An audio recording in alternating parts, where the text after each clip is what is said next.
Bueno, doctora, como cada semana usted nos asigna tareas en el aula virtual para que nosotros desarrollemos a través de un reporte escrito y de una presentación que debemos de grabar para subírselas a YouTube y mandárselas para que usted nos evalúe. Y pues bueno, vamos a comenzar por lo que es el concepto, ¿verdad? Por lo primario. Tenemos de que un traumatismo dentro del alveolar son las lesiones que sufren las piezas dentarias y los tejidos blandos a causa de accidentes o eventos violentos que involucran la cavidad bucal. También necesitamos tener clara la etiología y pues la literatura nos dice de que la etiología es multifactorial. El niño en su desarrollo, ¿verdad? Está siempre propenso a sufrir cualquier tipo de accidente. Un accidente en el hogar, un accidente de tránsito, un accidente en el kinder, o en cualquier lugar. Él siempre pues está propenso, ¿verdad? Practicando algún deporte, está jugando pelota, el niño recibe un pelotazo y pues ya es una condición que le puede desencadenar un traumatismo dentro del alveolar. Se dice que también hay otras condiciones, como por ejemplo lo que es la succión digital, en el que las piezas anterosuperiores se ponen en una posición que los hace más susceptibles a presentar un traumatismo. Lo que es también la respiración bucal, ¿verdad? Son aquellos niños pues que permanecen con la boca abierta porque no hay un contacto labial, hay una incompetencia labial. Eso puede ser otra etiología. También la literatura nos dice, ¿verdad?, de que el niño, bueno, es muy cotidiano que los niños estén en medio de la violencia intrafamiliar, ¿verdad?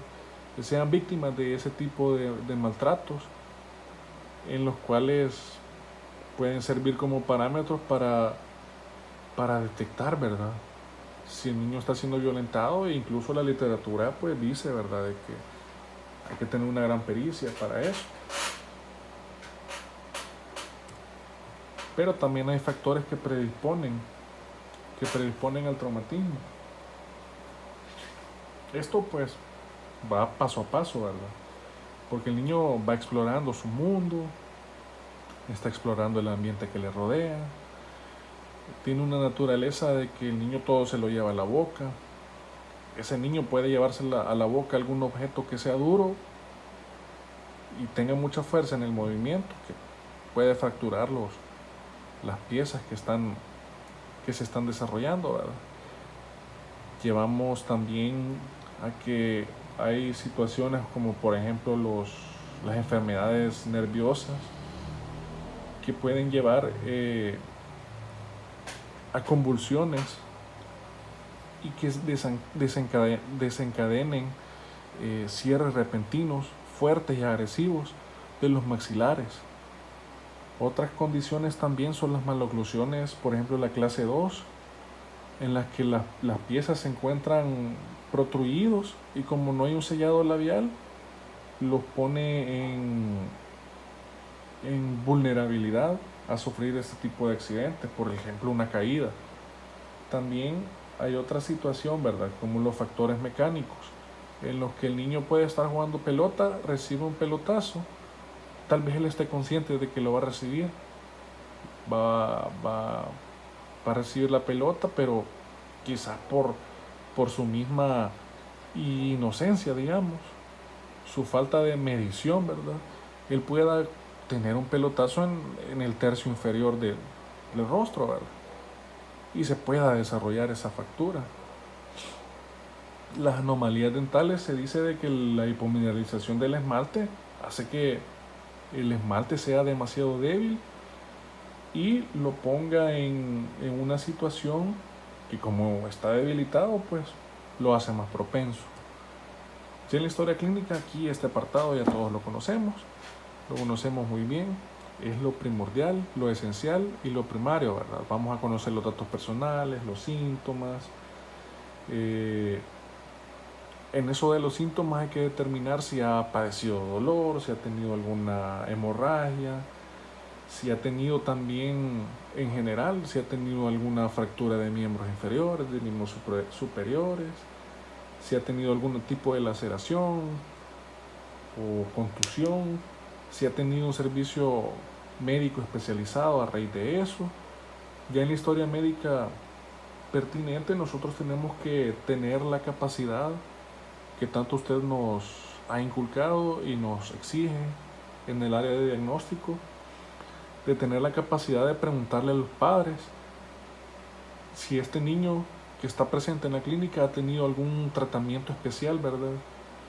O si lo ha tenido o lo va a tener recientemente. Si el niño también ha sufrido alguna enfermedad, por ejemplo la fiebre reumática, ¿verdad? Que puede causar un daño valvular en el corazón, y esto va a implicar de que el niño tenga que tener una terapia profiláctica con antibióticos. Vamos a tener también, si el niño es paciente alérgico, ¿verdad? Si ha tenido alguna alergia a algún medicamento que nos pueda, que durante la administración nos pueda desarrollar algún inconveniente. Es necesario preguntar si toma medicamentos, ¿verdad? Si ha tenido alguna inmunización actual o cuándo fue la última. Si tiene algún problema de coagulación, o si los padres, ¿verdad? De manera muy simple, sin un lenguaje técnico, el niño se le pregunta a los papás si ha tenido algún tipo de herida y ha tenido una dificultad seria para detener ese sangramiento. Nosotros tenemos que utilizar unas palabras que sean bien populares. Si también el niño presenta enfermedades inmunes. Ya en la historia odontológica previa nosotros necesitamos saber todo lo que ya sabemos, pues si ha tenido alguna reacción alérgica al tubo anestésico. Y en cuanto a lo que es la historia de la lesión traumática, ¿verdad? Preguntar cuándo, cómo y dónde fue, cómo fue el accidente, dónde fue el accidente, cuánto tiempo ha pasado después de ese accidente. Y nos vamos hasta lo que es el examen clínico. Se dice de que una lesión en ocular, ¿verdad?, que nos muestre este tipo de hemorragia, digamos, nos puede determinar y conllevar a que nosotros tengamos como parámetro de que el paciente o la paciente ha tenido una fractura de lo que es el hueso cigomático. Vamos a también, en este caso es una imagen ilustrativa, ¿verdad? Y ahí se puede determinar también cómo está lo que es la simetría facial. Una simetría puede servir como punto de referencia para saber qué parte o qué lado está afectado. Vamos a tener lo que es el examen, pues ya extraoral, ¿verdad? Que es el examen clínico, ¿verdad? Donde evidentemente se va a observar si ha habido lesión grave, una lesión moderada o una lesión leve. Nos vamos a pasar también al aspecto radiográfico, ¿verdad? En el que vamos a tener que evaluar radiográficamente, buscando alguna evidencia que nos determine qué tipo de lesión es, si hay alguna lesión que involucra pieza dental o involucra tejido óseo. Y para esto vamos a comenzar, dentro del examen clínico, vamos a comenzar por los tejidos duros específicos, ¿verdad? En este caso, de los tejidos duros específicos, nosotros buscamos lo que sea el desplazamiento, ¿verdad? El desplazamiento de las piezas hacia el lingual, vestibular o palatino, ¿verdad? Si hay movilidad horizontal o vertical, si hay alguna fractura radicular, si hay algún cambio de color, pasamos hasta las radiografías y llegamos, ¿verdad?, a lo que es la teoría del dolor dentinario, ¿verdad? Se dice de que aquí siempre hay de tener en cuenta de que cuando hay algún indicio de traumatismo dentoalveolar, nosotros debemos tener claro de que siempre vamos a tomar una radiografía periapical y también una radiografía oclusal. Vamos a determinar dentro de esas radiografías el estado de formación radicular y la presencia de fracturas, la presencia de radiolucidez apical, las lesiones a los tejidos de soporte, vamos a ver el tamaño de la cámara pulpar, la presencia de fragmentos dentarios embebidos y vamos a ver también los tejidos blandos. Ya llegamos a lo que es la teoría del dolor, ¿verdad? Y en la teoría del dolor tenemos, ¿verdad? La inervación directa, la teoría del receptor dentinario, la teoría hidrodinámica de Brandstrom. La teoría hidrodinámica de Brandstrom es, hasta en operatoria la vemos. Ya pasando a las pruebas, nosotros ya conocemos a través del área de endodoncia todo el tipo de pruebas, ¿verdad? Vamos a ver prueba de movilidad, cómo lo tenemos que hacer, vamos a tener que usar 2 instrumentos y que por los mangos vamos a tomar la corona clínica y vamos a efectuar los movimientos, ¿verdad? Para determinar lo que se contraindica que se haga con los pulpejos porque la misma suavidad da falsos positivos. El examen visual, ¿verdad? Que nos va a determinar un cambio de colores en la pieza, ¿verdad? Y a partir de ahí vamos a saber de que hay alguna anomalía. La prueba de la cavidad. Se dice, ¿verdad?, de que en esa prueba de la cavidad la pieza se presenta en una situación, pues, en una situación en la que si duele, hay una afectación nerviosa, hay una afectación pulpar.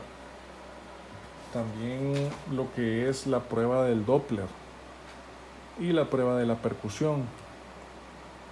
También tenemos las pruebas térmicas pulpares, ¿verdad? Nosotros en la universidad, en la escuela, lo realizamos mediante cubitos de hielo, pero la literatura nos demuestra que existe el endo-ice. Tenemos la prueba térmica al calor, que la imagen es ilustrativa y lo hace en referencia al uso de gutapercha caliente. También la prueba eléctrica, ¿verdad? Y bueno, llegamos a lo que es la clasificación de traumatismo dentoalveolar. Ya en esta clasificación tenemos que se dividen en 4 numerales, ¿verdad? En 4 apartados. Tenemos a lo que es los traumatismos sobre los tejidos duros de la pulpa dental, a los traumatismos sobre los tejidos periodontales, a las lesiones del hueso de sostén y a las lesiones de encía de la mucosa. Cada una de ellas se va a desarrollar, ¿verdad? Vamos a comenzar por lo que son los traumatismos que se provocan en los tejidos duros y de la pulpa dental. Ahí en la literatura salía lo que son como las fracturas mínimas del esmalte.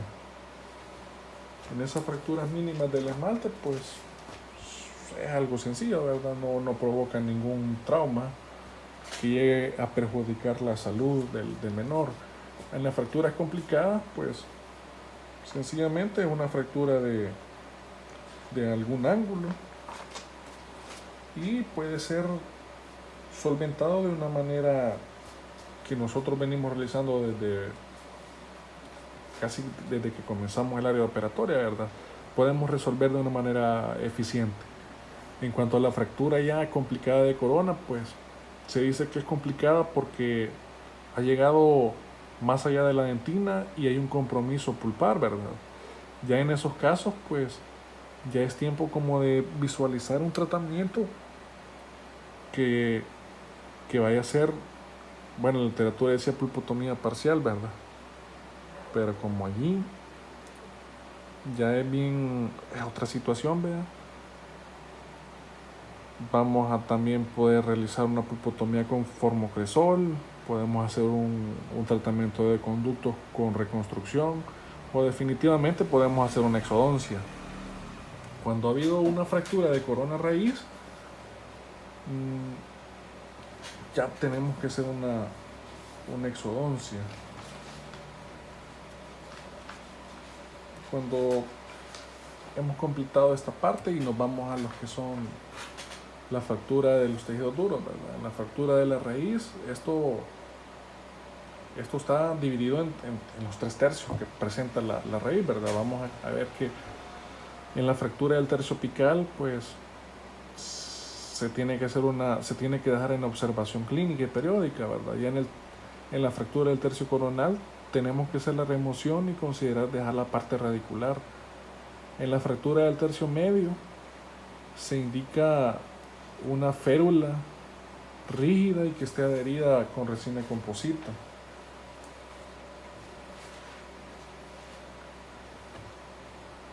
Ya en los traumatismos de los tejidos periodontales tenemos a la concusión. La concusión es una lesión traumática que afecta a las estructuras de soporte sin movilidad anormal.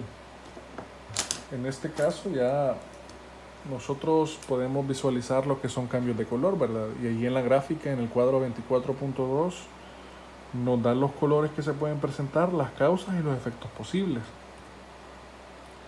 Tenemos a la subluxación, ¿verdad? Que es una lesión de los tejidos de soporte del diente con una movilidad normal, pero sin desplazamiento de la pieza. Y en ocasiones se puede presentar una hemorragia gingival. En esos casos se tiene que dejar un control periódico por 6 meses. En lo que es la luxación intrusiva, es cuando ya la pieza se ha desplazado en sentido apical, ¿verdad?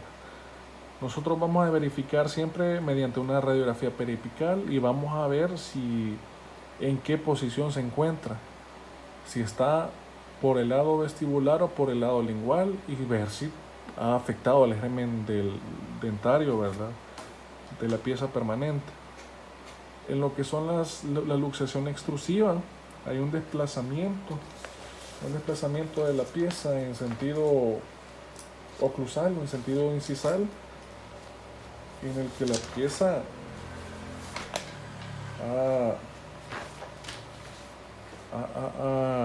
se ha desplazado, ¿verdad?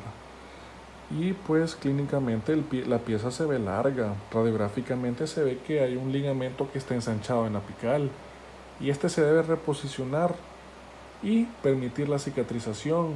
También vamos a poder poner una férula. En cuanto a la luxación lateral, ¿verdad? Es casi todos los casos de luxación extrusiva siempre están acompañadas de extrusión lateral.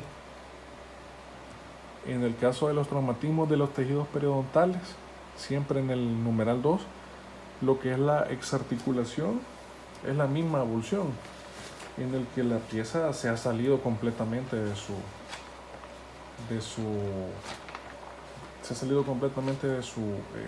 su espacio natural, ¿verdad?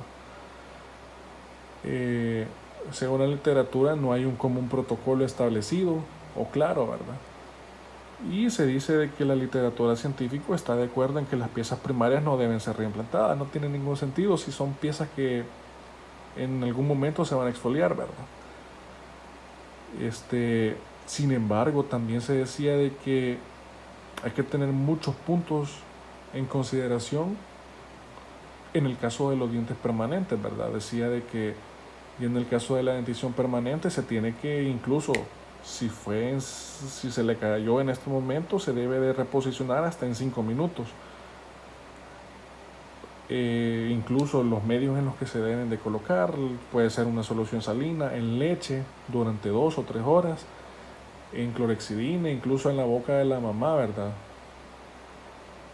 Para llegar a volver a ubicarlo. En esos casos se pone un tipo de alambre ortodóntico por el lado lingual, unido a dos piezas que están laterales a las piezas vecinas, y mantener durante observación a esta pieza.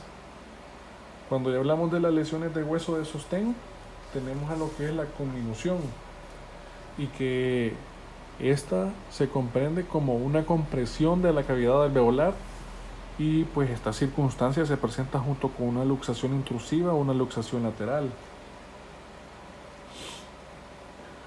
Vamos a tener lo que es la fractura de la pared alveolar, en la cual se produce, ¿verdad?